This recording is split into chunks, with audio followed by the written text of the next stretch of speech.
Good morning, York Rangers. This is Miss Santana with your Women's History Month little tidbit. Today we're going to travel to Europe, to Spain.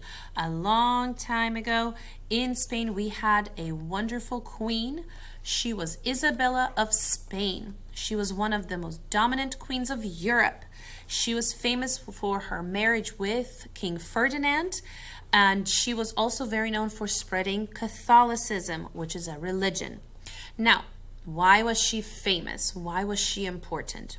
She reorganized the government system. She saw how the country was run and she did not agree. She was saying, hey guys, this is not working out. We need to change how things are run here.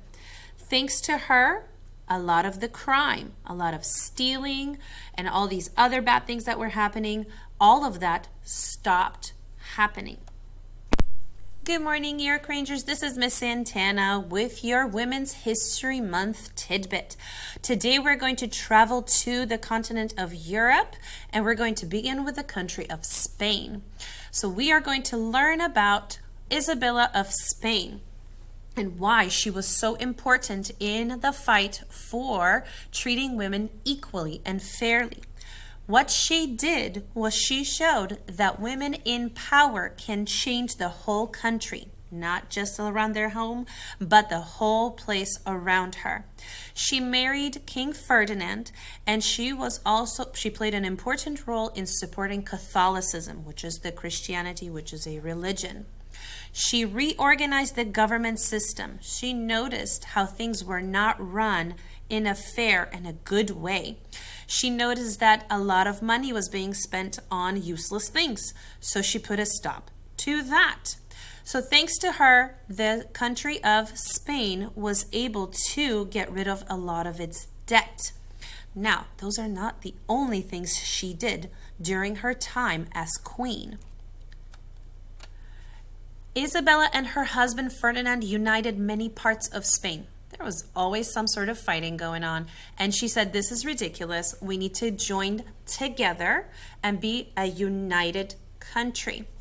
And so her and her husband Ferdinand were able to secure most of Spain to join together until that one last part, the last piece called Granada, decided that they did not want to be part of Spain, and that escalated into a war.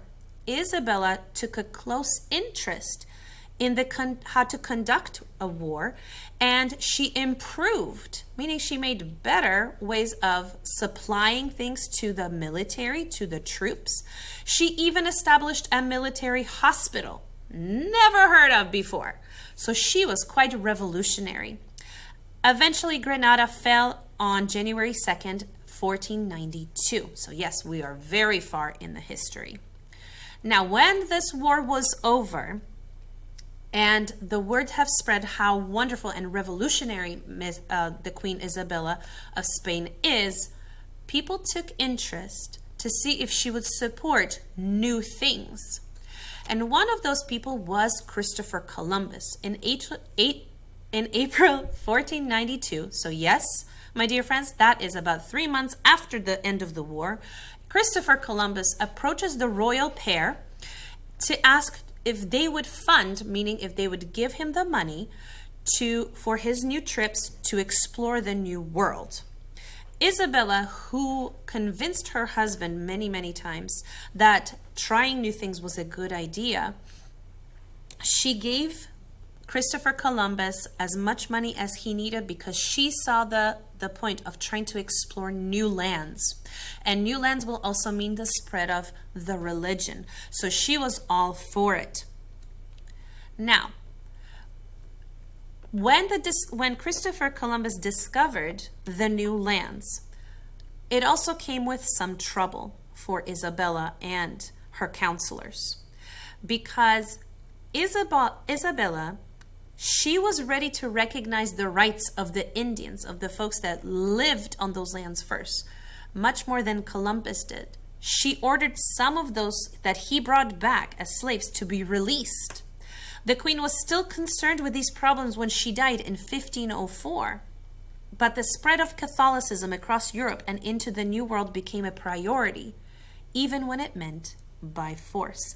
But while she was alive, she did many things that were new to the world. She showed that women can be powerful and they can change things around them.